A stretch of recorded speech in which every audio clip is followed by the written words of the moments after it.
why can't you be a mentor to an Al-Majri child? When people think of helping an Al-Majri child, they usually think of a limited means of helping them, either giving them food, giving them education, clothes, or something like that.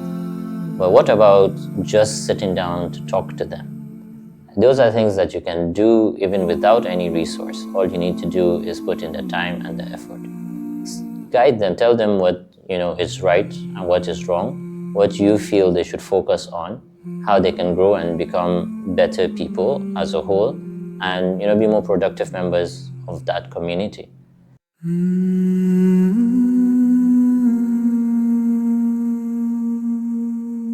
Assalamu alaikum. My name is Muhsin Mufti, and I've been involved in building communities and being part of a community for several years now. I started my community work after graduation. I started working with eHealth Africa, which is a development organization, which I worked with for several years. After eHealth Africa, I joined the World Food Programme. It's a United Nations agency. And since then, I've been moving, working in communities across the world. I've worked after disasters in Pakistan. I've worked in Gaza, in Palestine, and I've also worked in Northeast Nigeria. It's something that I truly believe in because as Muslims, we know and we've been told that the best among us are those who do good for the people around us. It's one of the biggest acts of worship, and I feel that if you're able to play even a small part in it, it's definitely something worth doing. So community, what it really means is not just a group of people who live in the same place or share some common attributes. It's the coming together of people to achieve common goals. In a community, you're supposed to have a sense of responsibility, of ownership, and of truly serving the people that are around you and or that you're a part of. That community feeling is really important, and it's important that we see it that way as well.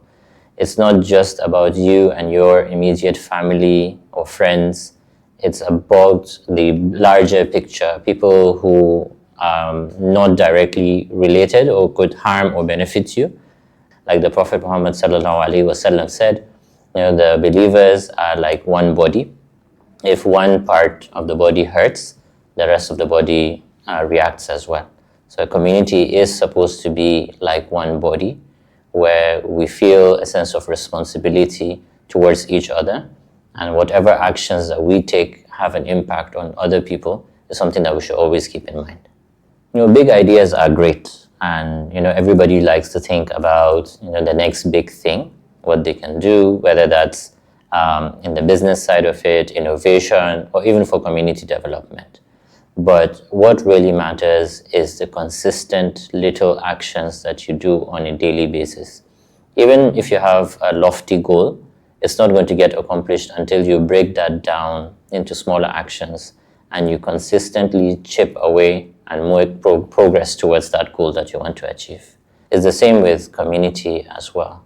What you do on a daily basis, the little things you do, the small help you can offer, the time that you can give, the smile that you smile at a stranger or someone in passing, those are the things that really make the difference. It's consistency and showing up even on days when you don't feel like, that really makes the difference, and that results in the ultimate big ideas. Is even in our religion and in our practice, we are taught that the actions, even though small but consistent, are the ones that are most beloved to Allah. So it's not just about doing one big good act, but it's about consistently doing the right things, even though they are small actions. So one of the biggest misconceptions that people have is that the big, community work is all about the glamour, recognition, and if you start doing something, that it comes with all of that. People are going to start looking at you, appreciating you, and so on. But really, a lot of community work is what happens behind the scenes and, in quiet, small aspects as well. It's not big, it's not glamorous, and sometimes it's not even appreciated directly the way you would expect that it's going to be appreciated by others of the members of the community or even by the people that you're trying to help. Something that you should keep in mind is, what you're responsible for is your actions and not really the outcome of it. So you do your best, and the outcome, which is not in your hands, is something that you can't do much about. Another misconception is that it only takes funding to solve communities' problems. And if you don't have the money, there's nothing much that you can do. That's very incorrect, because there is so much that you can do even without having the funds. And the funds are not the only solution to every problem. In fact, you might have all the money, but you'll not be able to solve a problem if you don't have other aspects of community trust, engagement, and good leadership skills that you can put in. So one misconception people have is, I will only start looking at my community and the problems in the community after I've figured everything else for myself. So I need to build myself first. I need to be at a stage where I am comfortable with all I have, and that's when I start looking outwards and doing things for the community. But the sad part is that we are human beings and we're never satisfied with what we have. If you think that after you achieve something, you're going to be satisfied and you can start looking externally and helping other people, you realize that once you've achieved it, there's always that next thing that you want to achieve. So you would never be ready to look outwards and help the community. You'd always be saying that I don't have enough. Let me build myself first. Let me build my family. Let me get one house. Then I need my second house. I need a bigger one. I need a flashy car. So you never really get to that point where you can start looking outwards. But really what you do have now is something that you can help others with, is something that is enough for you, that you can go out and build, make somebody's day and change somebody's life. So there are a lot of Al-Majiris that are around in our societies. And when people think of helping an Al-Majiri child, they usually think of a limited means of helping them, either giving them food, giving them education, clothes, or something like that. But what about just sitting down to talk to them? Talk to them, hear about their physical and mental state, give them advice, guide them through life. For you and I, we always see the value of mentorship. Everybody's looking for a good mentor in the field that they're interested in. Why can't you be a mentor to an Al-Majiri child? Guide them, tell them what is right and what is wrong, what you feel they should focus on, how they can grow and become better people as a whole, and be more productive members of that community.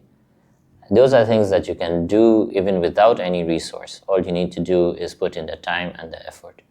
During this month especially, the month of Ramadan, it's an opportunity that all of us have to do even more for the communities. Ramadan itself is supposed to be a reflection of things that are valuable to us as Muslims. Ramadan is a reflection of aspects of character such as patience, such as empathy that we're supposed to feel for members of the community. It's our time to step up that community work and do even more for the people who are around us. And do more as a whole community as well. Coming together, whether it's in prayers, whether it's organizing iftar, whether it's organizing talks with each other to remind each other of the value of Ramadan, to be able to build our spiritual selves during this month and take advantage of it. So for us to be really good members of the society, we need to look at it as our responsibility to do the right thing. Every member of the society has been entrusted to be able to do that right thing, to contribute to the society, even when nobody is watching. We know as Muslims that Allah is always watching us, but we should have that sense of responsibility if no human being as well is watching as well. It says that it takes a village to raise a child. We should make sure that we are those members of the village that people trust our child, our wealth, our properties with, and we should take that with a sense of responsibility as well. One of the things that is really a challenge for everyone who's doing community work is burnout. You feel like giving up at different points, you feel like it's too much, and you alone as an individual can't make all of that difference. One of the things that's very important for us to remember is why we're doing what we're doing. What is really the driving force behind it? Are you doing it for recognition? Are you doing it for fame? Are you doing it for any other reason except to please Allah? And that should be the ultimate aim of what you do. In Islam, we are taught to have a balance between everything. You need to be able to know where your limits are. You need to be able to know where to set boundaries and to be able to protect yourself and your sanity, as well as doing good for the community. For me personally, what I do to keep myself on track and also to make sure that I don't burn out is knowing that there's a little amount that I can do, but whatever I do personally is going to be of positive reflection for me here in this world and in the hereafter as well. What really drives me and ultimately what I focus on is changing that one life. I feel like if you're able to change even one life positively, it is definitely something that is worth doing. One of the things that we should definitely do is start looking beyond ourselves. For us to think about strengthening the communities that we live in, one practical thing that we can do is start by even knowing your neighbors. One thing that I have seen a friend of mine, his dad, who is in his 70s too, he comes out every morning with his brush and sweeps the street outside of his house. And after sweeping that aspect, that section of the street, he sweeps, a little bit on both sides as well, just generally tries to keep the area clean. And you know what happened? A few days later, other owners of other houses, not their houseboys or maids or whatever, the owners of the houses themselves started taking brooms and joining him outside the house every morning to sweep their street. And it just became a part of their neighborhood practice. Now they all do that at least once a week. The owners of the houses, the fathers, the husbands, come out with their brushes and then they sweep their street together. So that's one action that has led to a community coming together to do something good. Nothing is too small. Let's start now in this Ramadan and then let's make it a practice moving forward.